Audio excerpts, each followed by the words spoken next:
Tyrone Sawyer. A hard grasp of air. Michael sat down in the ashes of his suddenly broken marriage, like a severely injured bird, incapacitated, unable to move its wings. How had it come to this, and why? Those two very important questions seized him like a vice grip, like a tightrope, holding him in place without letting go, like he needed to make some sense of where he was and how he had gotten there, before he could move again.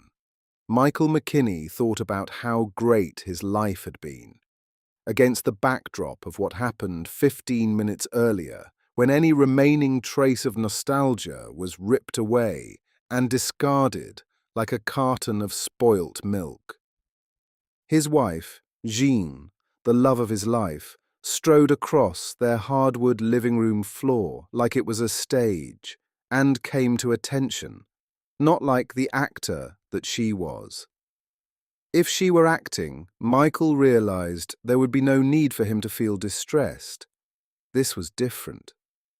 She stood holding the back of the chair, trying to appear casual, positioned across the kitchen table from where he sat with his hands cradling a mug of coffee.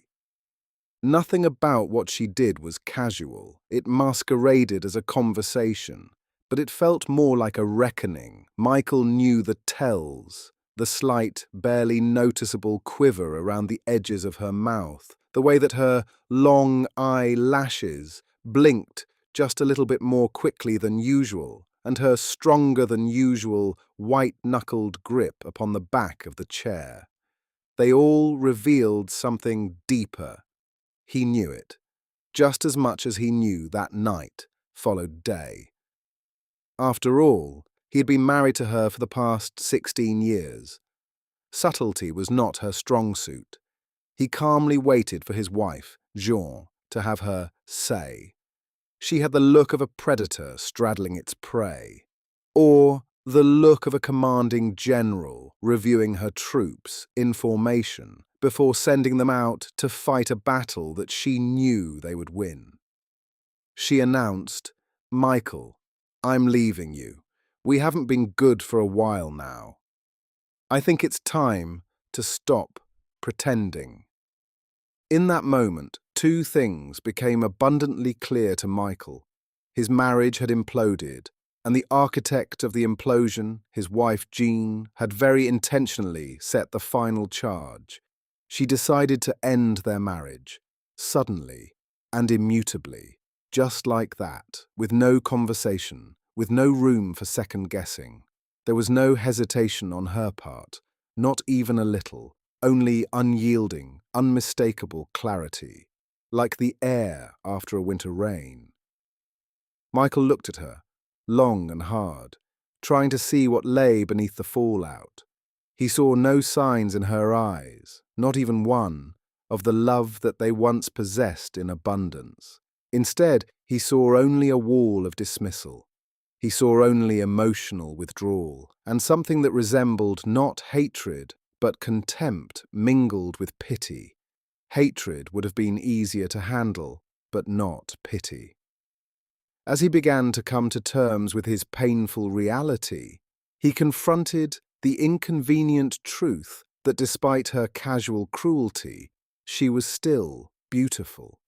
He wondered, was there ever love at all between them? Or was there something else? Michael confronted another sobering but inconvenient truth. Jean had been heaping out disdain upon him for some time, full-throttled, as if he deserved it, and he had taken the abuse, although he was somewhat chastened, believing that if he tried to appease her, she would stay, believing that their marriage would somehow miraculously heal itself. It began to dawn upon him how utterly naive he had been, how much he had lied to himself.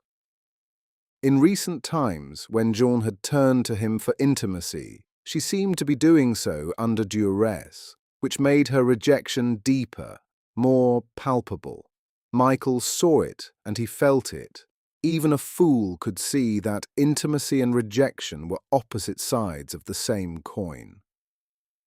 But he stayed, available and compliant. He wondered how much blame he should take upon himself for not showing her who he really was.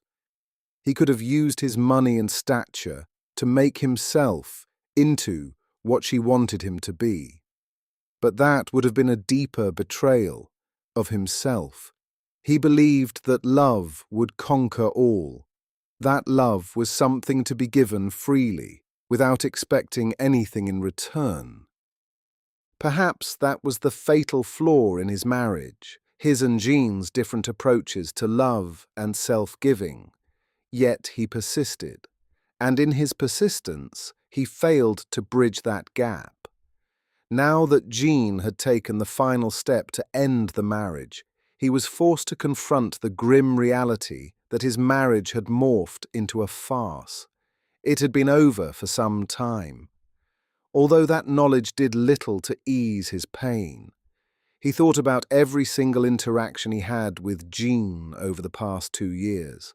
After he found evidence of her affairs, some of it casually left, after she stopped pretending, after she made no apparent effort to be discreet, like when she left her dark violet bikini panty on the bathroom floor, in plain sight, smeared with the hardened evidence of her indiscretion. The only remaining question was, why did she choose to tell him now, at 7:07 p.m., on Thursday, 12th February 2026? They met 16 years ago on a breathtaking expanse of pristine white sand beach at Pittstown Point Landing, Crooked Island, Bahamas. Was it serendipity, or was it fate, he often asked himself, to have found a gem like her in such an unlikely place? Crooked Island, an out island, located in the southeastern Bahamas, boasting a very small population of under 300 people, although its total area of 92.5 square miles is slightly larger than the area of Nassau, the Bahamas capital. Crooked Island, a stone's throw away from the quay housing the iconic Bird Rock Lighthouse, where his great-grandfather, Mervyn Sawyer, served as lighthouse keeper with the Imperial Lighthouse Service back in the early 1900s. Crooked Island, a consequential contrast to its topography, shallow banks to its south and deep blue Atlantic Ocean to its north. Where the 790-foot cargo ship El Faro sank in water 15,000 feet deep during Hurricane Joaquin in 2015. On that fateful day in February 2010 when he met her, Michael was walking on Pittstown Point Landing Beach as part of his daily therapy, when his shoulder bumped into Jean's as they crossed paths. "Watch out!" she blurted out, irritated. Jean tended to be spontaneous, freely venting her feelings before she could summon her thoughts and filter them. She was simply being herself. Michael was shaken loose by her outburst, like a piece of cargo jettisoned during a storm. This startled him from his reverie. "Oh, I'm so sorry, I did not see you," he quickly mumbled. Then he stopped himself, allowing the absurdity of it all to sink in. There he was, walking on a remote beach at Pittstown, Crooked Island, Bahamas. Yet he had somehow allowed himself to bump into the only other person walking on that same wide strip of beach. He smiled at Jean in mild embarrassment. He reached out his hand sheepishly. "Hello, I'm Michael," he said, making eye contact, his voice low and engaging. "I am such a bumbler. Please forgive me for bumping into you. It was not intentional." "Hi, I'm Jean," she responded, shaking his outreached hand, Jean Thomas. Something about him caused her to pause. Underneath his quiet demeanor, she detected a level of authenticity that she found very captivating. It was something for which she was unprepared. She looked at him with new eyes. "I too am sorry for snapping at you in the way I did." "It's okay," Michael responded shyly. "Enjoy your day." He continued his walk back to his house, putting the chance encounter behind him. As he walked away, Michael allowed himself to ponder his brief exchange with Jean Thomas. Her beauty had announced itself without trying. She seemed to be a little conflicted, he sensed, underneath her bravado. Her impulsiveness seemed to be at war with something deeper: reserve, uncertainty, or was it insecurity? That much he was able to discern. Perhaps he was overthinking it, he decided. He also noted that her complexion was flawless. Her almond eyes were wide, curious, and alluring. Her curly brown chestnut hair was tied at the back of her neck in a sloppy ponytail, as if she expected nobody else to see her. Her absence of vanity was refreshing. Her slender limbs moved with the lithe efficiency of an athlete, easily bearing her 5 feet, 11-inch, 125-pound frame. When he got home, he asked Maisie Scavella, his cook and housekeeper, to drop off a loaf of homemade bread to her as a peace offering. One of the loaves that Maisie baked 3 times a week in the Dutch oven in his front yard. Then he quickly put their encounter out of his mind. He did not venture outside for the next 3 days.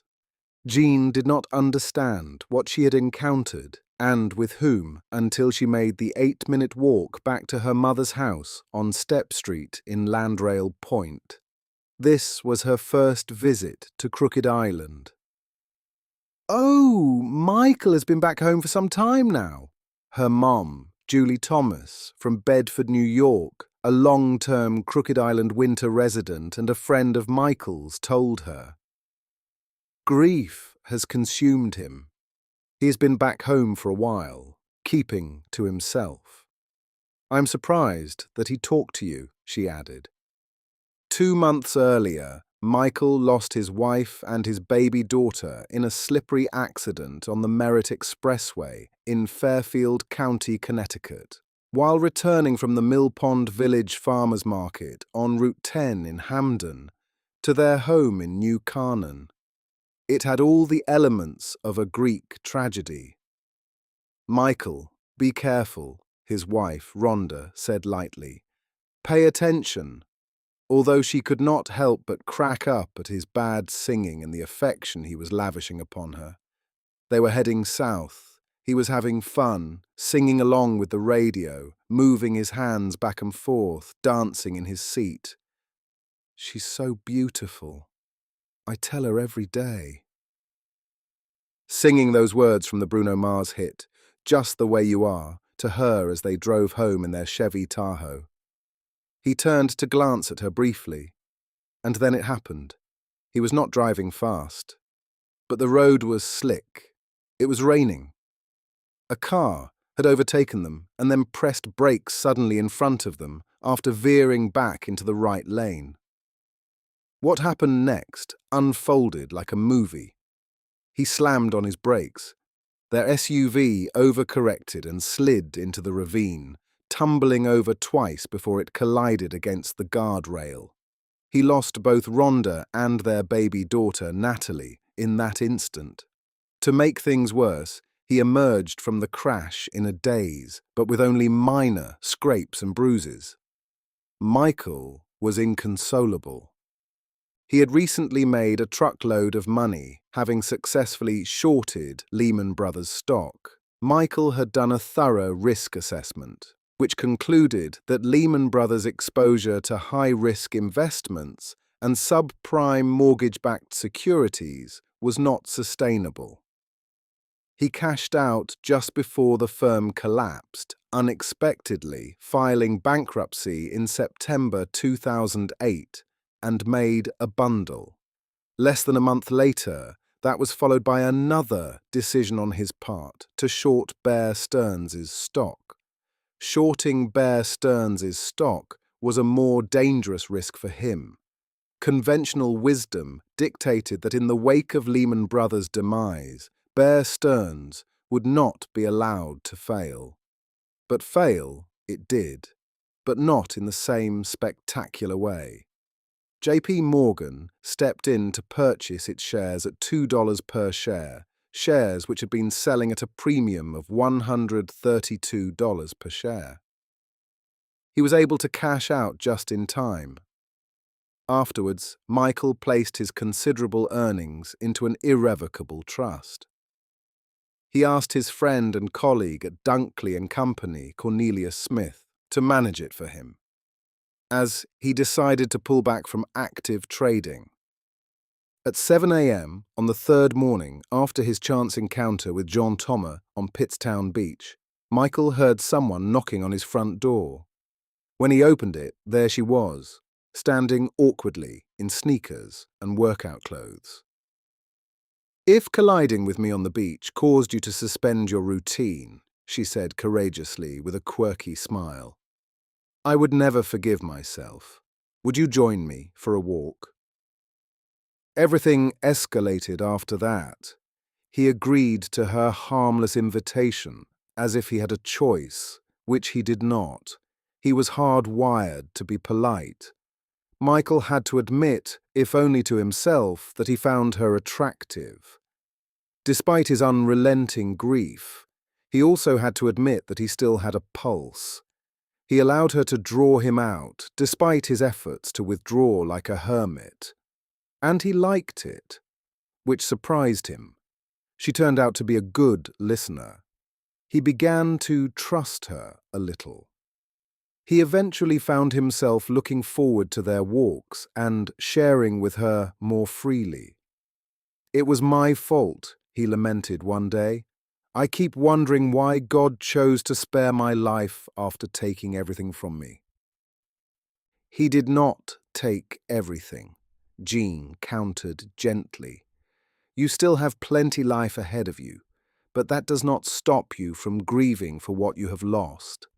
She found her heart melting as she saw how vulnerable he was and how he fought against despair and willed himself to share with her so freely. Michael believed when she said that there was hope. He had been sinking. He needed a safe resting place, and he found it in Jean. They walked day after day on that Pitts Point Landing beach in Crooked Island. With each passing day, he felt the load upon his heart releasing him from its tight grip. Before he knew it, he had fallen head over heel in love with her. "I'm falling for you," he blurted out, as if the words came from someone else. "I feel for you what I never thought I would feel again," he admitted. She placed a hand on his arm, and then she put her hand in his, letting her fingers intertwine with his. More than any words, that gesture spoke so loudly that it hurt.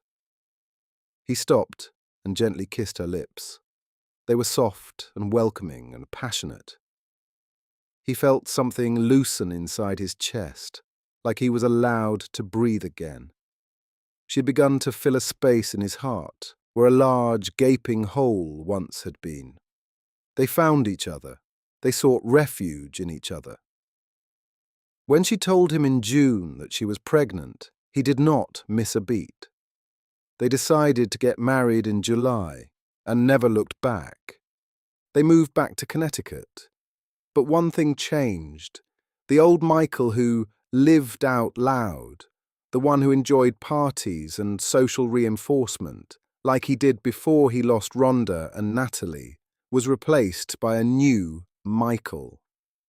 The new Michael was content staying at home and building a family.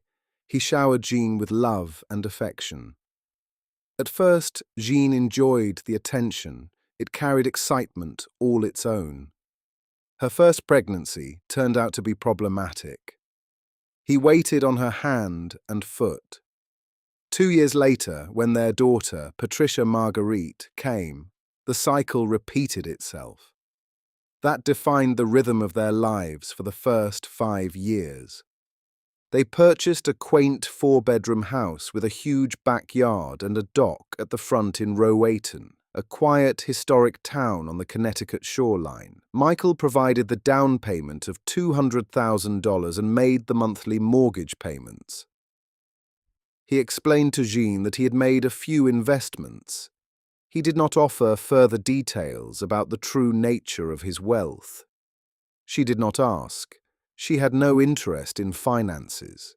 He opened a joint checking account to handle their day-to-day expenses. He also opened a joint investment savings account to which he made monthly deposits. Jean's career took off once Patricia Marguerite became a toddler.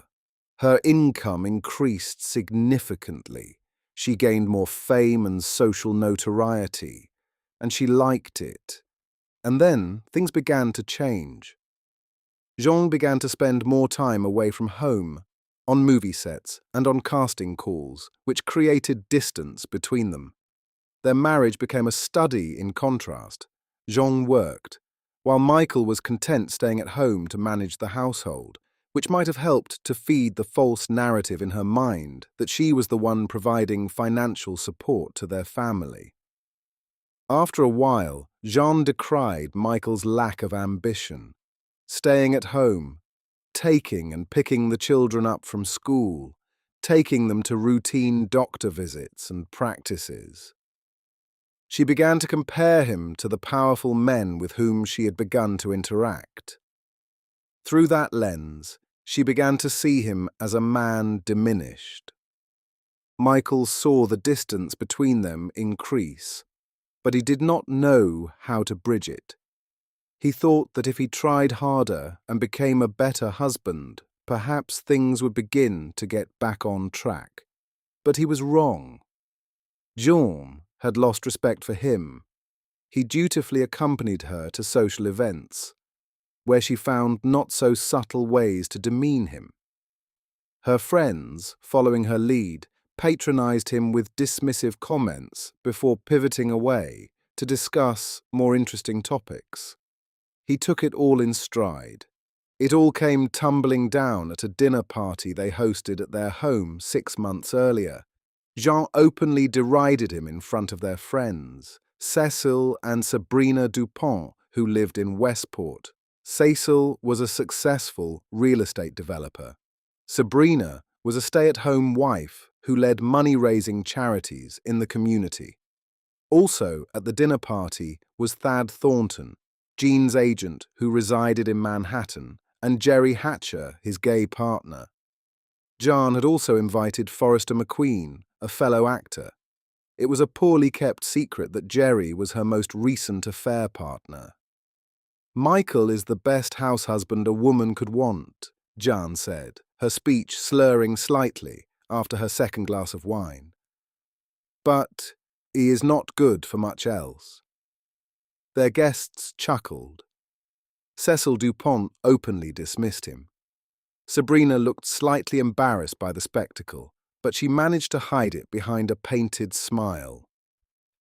Forrester was smirking with barely concealed contempt, while Thad and Jerry were openly laughing at him. They were members of Team Jean. A cold, hard feeling settled in Michael's chest. He did not erupt as the situation demanded. That would have been too easy, and too unwise. He smiled slightly instead and appraised his wife's performance and their guests' reactions before taking another sip of wine. They had entered new territory in their marriage. There were a few things Jean did not know. She did not know that Michael had begun to compile hotel receipts with dates with her and varied partners, not named Michael. That constituted dissipation of marital assets. His attorney, Janice Morgenthau, confirmed. Michael also began to document a record of very explicit phone texts between her and several lovers over the years, for at least 3 years, possibly more, which showed a clear pattern of infidelity. The forensic accountant he hired, Paul Blumenthal, was able to find a documented history of withdrawals amounting to over $400,000 from their joint checking account over the past 2 years, which had been placed in a new account in her name only, and then transferred to an LLC shell company in the Cayman Islands.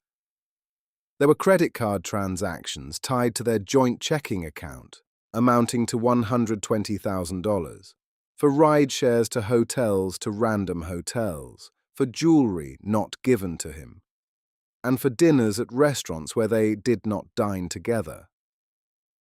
Paul Blumenthal also found a transaction for a $250,000 withdrawal from their investment savings account used as down payment on a 2-bedroom condo in SoHo, Lower Manhattan, 4 months earlier.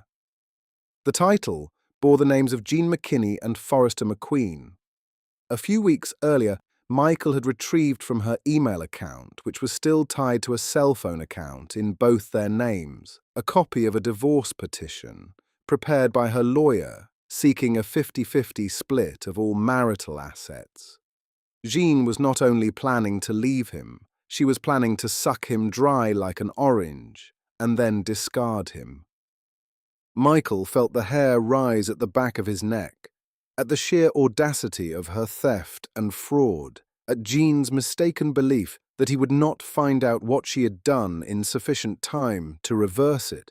So, when she marched into the kitchen on 12th February to announce the end of their marriage, it was not a total surprise for him. Jean's attorney served Michael with a formal divorce petition at home the following day. They met at his lawyer's office the following Thursday for a mediation meeting. To Jean's surprise, Michael did not contest any of her proposed terms for the divorce. He did something else to surprise her. His lawyer, Janice Morgantow, passed a dossier across the table to her attorney. It disclosed Michael's financial holdings, showing assets amounting to just under $3 billion. These assets, she advised, do not fall under the joint assets of the marriage. They fall under the ambit of an irrevocable trust to which Mrs. McKinney has no claim. It was formed by Mr. McKinney before the marriage. Jean read the document, and her face turned pale. Michael watched her entire world turn upside down. She almost fell out of her chair. He watched her entire view of him change in real time. She had been seeking an upgrade, in power and in affluence. She had been treating him as the unworthy partner who had played house while she went out to make real money and make a name for herself, only to realize that she was sitting across from a highly distinguished business titan instead, and that she had been married to him unaware for the past 16 years. "But why?" she asked, perplexed. "Why did you not tell me?" "Because it should not have mattered," Michael responded calmly. "And it does not matter now." He tried hard not to let his hurt show, but it had seeped through a little in his response despite his efforts to suppress it. "Would you have responded differently to me if you knew?" he asked. He looked into her eyes and saw the truth reveal itself through her slight hesitation, and it saddened him. "All I want is to have primary custody of our children," he said. "I will not prevent you from seeing them whenever you like. If we could agree to that, I will forgive the theft of our marital assets. I will forgive the fraud." He finally said out loud what she had done, acknowledged what she had stolen from him. She had stolen his money, but he would never let her steal his dignity. He had no desire to punish her. There had to be a landing space for her on the other side. After all, she was still the mother of his children. "You may keep the house. You may keep the condo. I converted the investment account, which has a balance of $1.6 million, into a trust for the children, to be accessed when they reach the age of 25. I will also provide you with a living allowance of $1 million per year for the next 10 years. I will also pay the cost of the children's school fees and living expenses." He looked at her with empathy, not with judgment, but it was hard. She had shamed him in the worst possible way. She had stolen from him, but he refused to think of her as evil. He felt that something else had caused her to act in the way that she did, and that it would be revealed in the fullness of time. He did not recognize the woman in front of him, the woman she had become, but he still stubbornly clung to the idea of the woman who he married, the woman he had trusted with his heart. He believed that she still existed, somewhere beneath the alienation, the pain, the hubris, and the confusion. He felt that he needed to extend to that woman a small measure of kindness and forgiveness, just like she had done to him 16 years ago. Jean started to object. It was too much. She was overwhelmed by the revelation of Michael's extensive financial holdings. Could it really be so? It finally began to dawn upon her why he acted the way he did, why he always felt so comfortable in his own skin. Why did he never felt the need to perform? She felt ashamed, because he was her husband, and she never took the time to get to know him, to really get to know him. She saw performance, rather than dedication and commitment, as virtue. She tried valiantly to recalibrate, asking herself, was it not his job to share more of himself with me, to protect me, even from myself? She received no good answer, because there was none. Now their marriage had ended. It was too late to go back and reclaim what was lost. But the idea of his extensive wealth got under her skin. It simply could not be right that she could not benefit from some portion of the wealth he had accumulated during their marriage. It's not fair, she heard herself saying. Mrs. McKinney, Michael's attorney, Janice Morgenthau, quietly interjected, stopping her in her tracks. The funds generated from the irrevocable trust are Mr. McKinney's sole property, she explained patiently. Legally, it is not part of shared marital assets, but your husband was very kind to you, unusually so, I might add. He chose not to refer these documents, she said, pointing at the thick file that had been prepared, to the district attorney or the FBI. I assure you that such a referral would result in a totally different outcome. Criminal state and federal charges against you and Mr. McQueen, resulting in a minimum 15-year prison sentence. Jean started to object again, but her attorney held up his hand. He had seen and heard enough. His face had turned red from embarrassment and fear. A quick scan of the documents revealed that he had unwittingly become a party to a fraudulent action by his client. He was seeing these documents for the first time. I would like a brief recess to discuss this with my client, he insisted. They met outside in the foyer. He advised her that she could either accept the proposal or go to divorce court, where she would face a criminal referral for wire fraud, conspiracy to defraud, and dissipation of marital assets. Those were the only two options. If you choose option 2, he said, I will have to withdraw as your attorney. They returned 10 minutes later and agreed to the terms. Jean looked pale and defeated, as if she finally understood the sheer magnitude of her folly. She turned to look at Michael with new eyes. He thought that he saw a flicker of two very important things in her gaze: recognition and appreciation. After the mediation meeting, Michael faced the hardest task of all: talking to his children. He picked up Michael Jr. and Patricia Marguerite from school. When they arrived home, he had to do something that broke his heart. He told them, Mommy and I are separating. He still did not want to use the word divorce. We could no longer live together, but it is not your fault. The finality of it caused him to weep. He found himself being consoled by his son and his daughter, who embraced him in a group hug. They were 15 and 13 years of age. They were no longer small children. Michael also lamented the things that they would have seen. He could see it by the knowing look in their eyes. "Where are you going, Daddy?" Patricia Marguerite asked simply. "Can I live with you? Can Michael come to live with you as well?" She was always the more upfront one, a trait she got from her mother. "Of course, honey," he answered. "I have a place not be too far away," he assured her, "and there is already a room waiting for you." He had rented a 4-bedroom bungalow in Darien so that they would not have to be uprooted in any way. He had also arranged to operate from a branch of Dunkley and Company Investment Bank in Stamford. To oversee the management of his investments, it was time to get back in the game. On a whim, Michael decided to take the 40-minute, 18-mile drive from Rowayton to Bedford, New York, to visit his mother-in-law, Julie Thomas.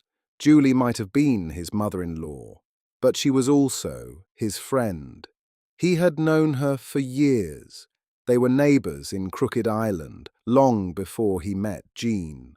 They remained good friends throughout the marriage. When he arrived at her house, he was surprised by what he saw.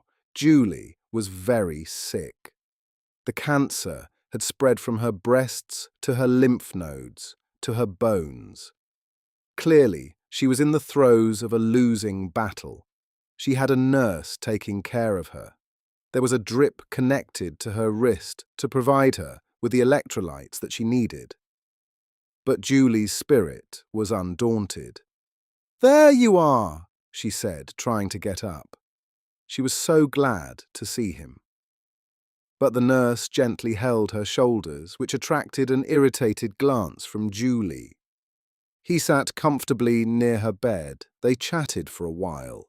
He told her about his separation from Jean and the impending divorce, leaving out the gory details. "I am not stupid, Michael," she said. "I saw what was going on.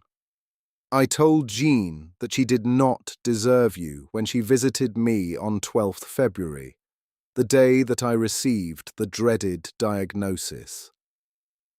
The lights bulb came on. Now he knew what Jean's trigger had been. Now he knew why she felt compelled to end their marriage on that same date.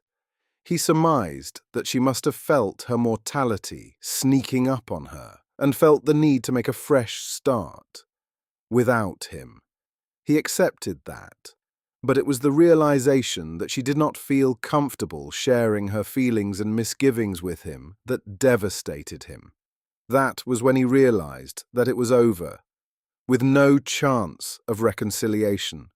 Michael cried like a baby as he drove home from Julie Thomas's house, his mother-in-law who lay dying but still held on to life with a fierce, unyielding grip.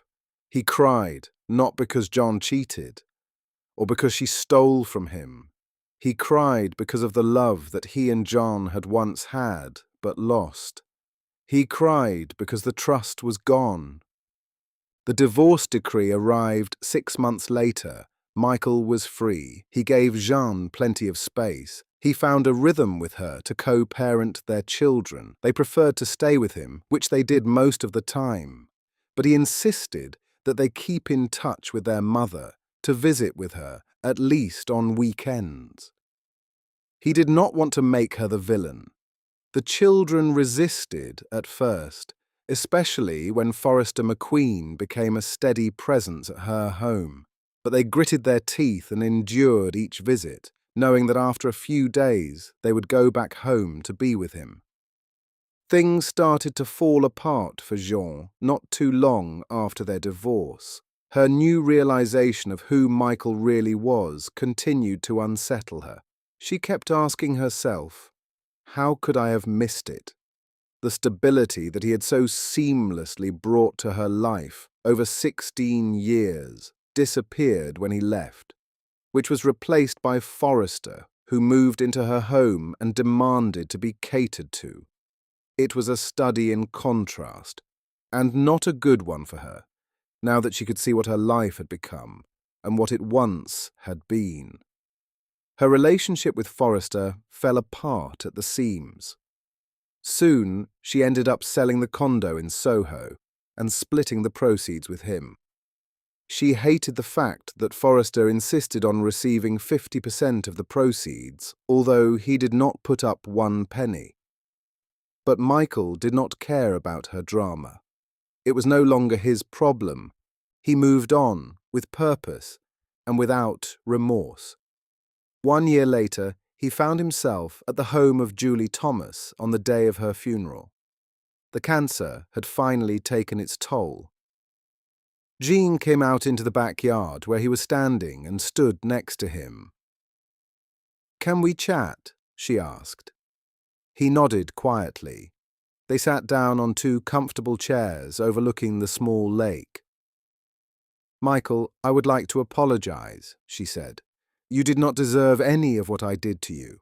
I was shameless and inconsiderate." "Yes, you were," he responded, "and I forgive you."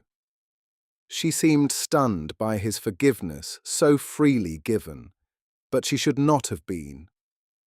"Do you think we could try again?" she asked, even though she knew it was a reach.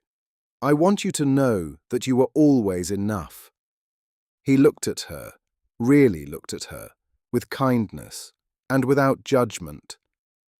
"No, I think not, Jean, but I will always love you and appreciate what we had." She nodded in acceptance. She tried to hold them back, but an avalanche of tears began to flow freely down her face. "And thank you," she sputtered, "for not turning the children against me." "Okay," he said in acknowledgement. He felt her pain.